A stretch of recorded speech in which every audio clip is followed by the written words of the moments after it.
¿qué tal? Buenas tardes. Bienvenidos a un Evangelio Simple.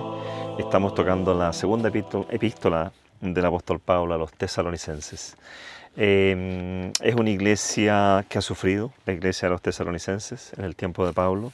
Una iglesia perseguida, una iglesia que ha dado una respuesta positiva al Evangelio del Señor. A pesar de ser perseguida, a pesar de ser humillados los hermanos, Pablo está muy contento de la reacción que ellos han tenido.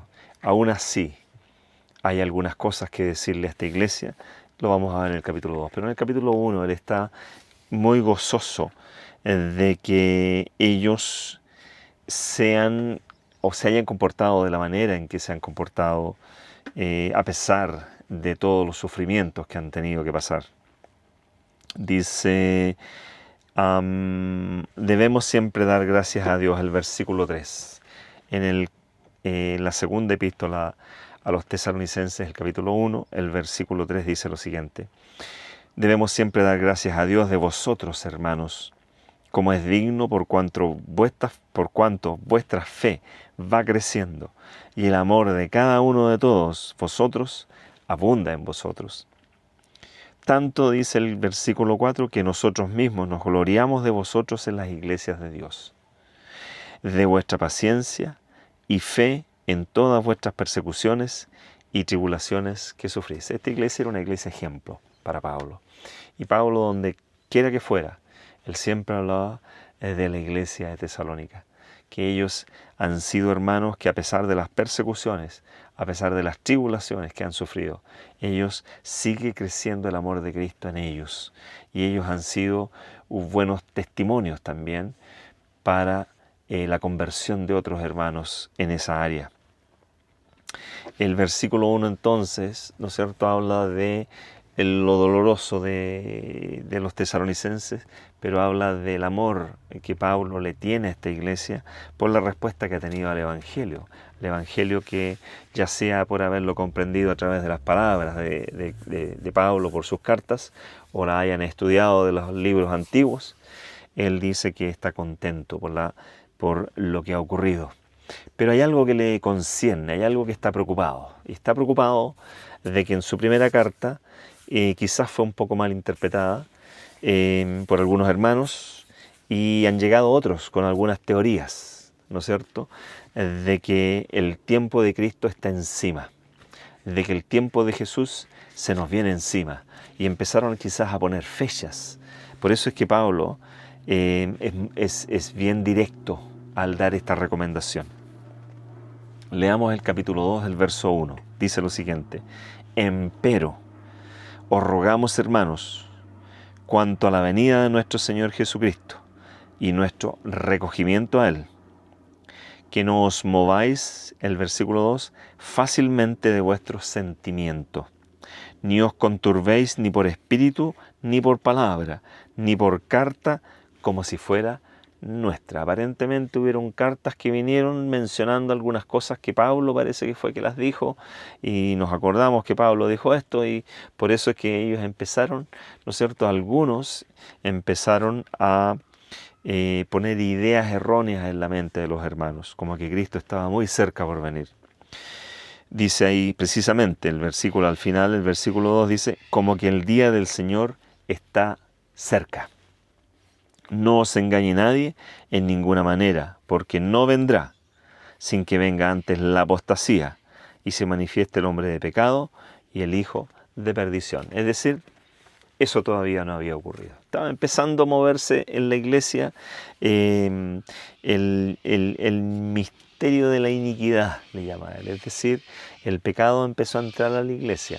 Empezaron a entrar algunas personas con algunas ideas y filosofías extrañas a los conceptos que se conocían en estos primeros años que vivía la iglesia, después de lo que habían recibido. Acuérdense que ellos no tenían el Nuevo Testamento. Era una palabra solamente dicha por boca y por oído, y había sido dada por los discípulos de Cristo. Ellos fueron los que empezaron a escribir cartas.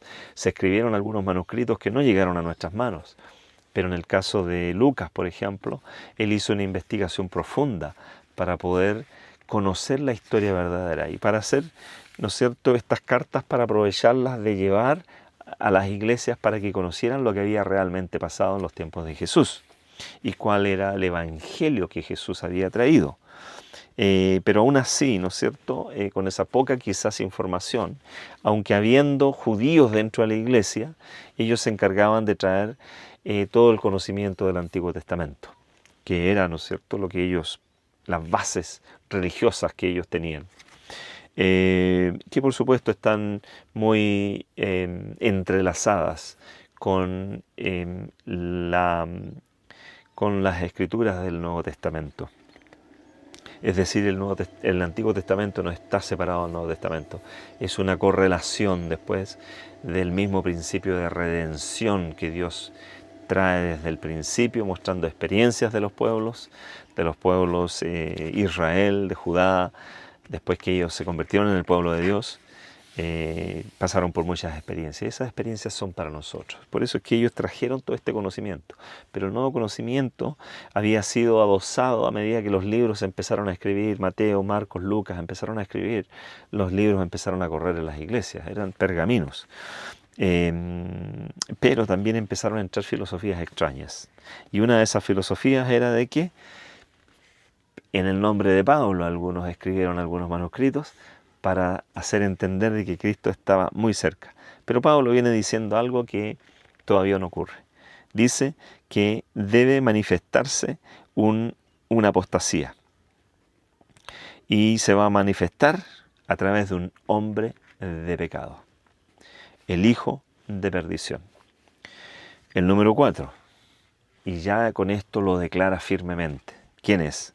Oponiéndose y levantándose contra todo lo que se llama Dios o que se adora, tanto que se asiente en el templo de Dios como Dios, haciéndose parecer Dios.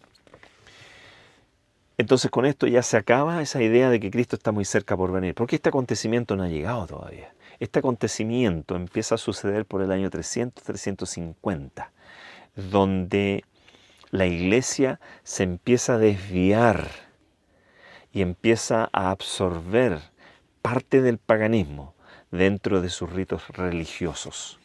Entonces es cuando el hombre de pecado se asienta en la casa de Dios. El versículo 5 dice, ¿no os acordáis que cuando estaba todavía con vosotros os decía esto? Pablo les había dicho, pero se les había olvidado. Como él menciona en la otra carta, en la primera carta a los tesalonicenses, como él es muy asiduo en decir de que el Señor está muy cerca y capaz que yo también lo vea. Pero con esos conceptos entonces algunos hermanos empezaron se sintieron, ¿no es cierto?, favorecida la idea de empezar a poner fechas quizás. Entonces Pablo escribe una segunda carta a ellos, reconveniéndolos a que no caigan en el error de pensar que Cristo está cerca, porque seguramente él recibió más luz en cuanto a poder profetizar lo que debía ocurrir dentro de la iglesia de Dios antes que el Señor se manifieste. El versículo 6 dice lo siguiente, y ahora vosotros sabéis lo que impide para que a su tiempo se manifieste. Ahora ya saben ustedes lo que está impidiendo que venga el Señor Jesús. El Señor Jesús no va a venir tan pronto, porque ya está obrando el misterio de iniquidad. Solamente espera hasta que sea quitado de en medio el que ahora impide. Es decir, mientras este hombre de pecado no sea humillado por Dios, Cristo no va a venir. El versículo 9 dice lo siguiente, el versículo 8, y entonces será manifestado aquel inicuo, aquel, ¿no es cierto?, hijo de pecado, dice, el cual el Señor matará con el espíritu de su boca y destruirá con el resplandor de su venida. A aquel inicuo cuyo advenimiento es según operación de Satanás, con grande potencia y señales y milagros mentirosos. O sea, estas cosas ocurrieron a grande escala. En toda la Europa medieval es donde ocurre todo esto, donde el gobierno eclesiástico, porque pasó a ser un gobierno eclesiástico, toma el poder en toda Europa. Y nosotros, los que estudiamos un poquito de historia, sabemos a lo que nos estamos refiriendo. Dice el número 10, con todo engaño de pecado, de iniquidad, en los que perecen, por cuanto no recibieron el amor de la verdad para ser salvos. Por tanto, pues, les envía a Dios operación de error para que crean la mentira. Es decir, nosotros a veces nos preguntamos cómo nuestros hermanos de estas iglesias que están trabajando bajo la mano de Satanás, cómo ellos no entienden que están equivocados. Bueno, aquí el versículo 11 Pablo lo aclara. Dice que Dios les envía una operación de error para que crean la mentira. El 12, para que sean condenados todos los que no creyeron a la verdad, antes consintieron al pecado, a la iniquidad. Mas nosotros debemos dar siempre gracias a Dios por vosotros, hermanos amados del Señor. El Señor amaba a la iglesia de Tesalónica. ¿Por qué? Porque habían pasado por tanto sufrimiento. Y aún así, ellos eran capaces de predicar la verdad con sus propias vidas, en su carácter, en su manera de ser. Habían ayudado a Pablo en distintas ocasiones, fuera de Tesalónica. Estaban preocupados por él, en realidad. Y Pablo siempre amó a esa iglesia porque ellos respondieron muy bien al Evangelio, a pesar de todas las dificultades que ellos tuvieron. Dice, mas nosotros debemos dar siempre gracias a Dios por vosotros, hermanos amados del Señor, de que Dios os haya escogido desde el principio para vida, por la santificación del Espíritu y la fe de la verdad, a lo cual os llamó por nuestro Evangelio. ¿Sí? A ustedes les llamó después que nosotros le predicamos a ustedes. Dios los llamó a ustedes para alcanzar la gloria de nuestro Señor Jesucristo. Así que, hermanos, estad firmes y retened la doctrina que habéis aprendido, sea por palabra o por carta nuestra. Entonces Pablo ya está terminando esta carta antes de darnos, ¿cierto?, algunos consejitos más en relación a algunos que no quieren trabajar y que a lo mejor les dice que sean honestos, que trabajen honestamente para que puedan recibir el pan como corresponde. Quizás habían algunos que estaban empezando a trabajar en la iglesia o a hacer algunas cosas en la iglesia y estaban quizás pidiendo algunos pagos, ¿no es cierto?, deshonestos. Así es que esa es la carta, la segunda carta de Pablo a los tesalonicenses. Les quiere dar un warning, les quiere dar un llamado de atención. Tengan cuidado que el misterio de la iniquidad ya ha entrado en la iglesia. Imagínense 2000 años atrás. ¿Qué nos queda a nosotros en nuestras congregaciones? El misterio de iniquidad está en el medio de nuestras congregaciones. Nosotros debemos tener cuidado, debemos apegarnos a la palabra del Señor para que no seamos desviados y para que podamos entender este evangelio, que es un evangelio simple en realidad. Así es que eso sería con Tesalonicenses, iríamos terminando. Quizás vamos a comenzar Timoteo muy pronto, queremos que nos acompañe. Suscríbete si quieres recibir un poquito más de información. Esto se está poniendo cada vez más interesante en realidad la vida de Pablo con las iglesias. Él siente un amor pero genuino por sus hermanos y además les dice algo muy fuerte, muy hermoso, que ellos son muy amados de Dios. A mí me encantaría ser amado de Dios, pero para ello, ¿cierto?, cuando estoy bajo un sacrificio, donde estoy bajo algún sufrimiento, debo estar tomado de la mano del Señor.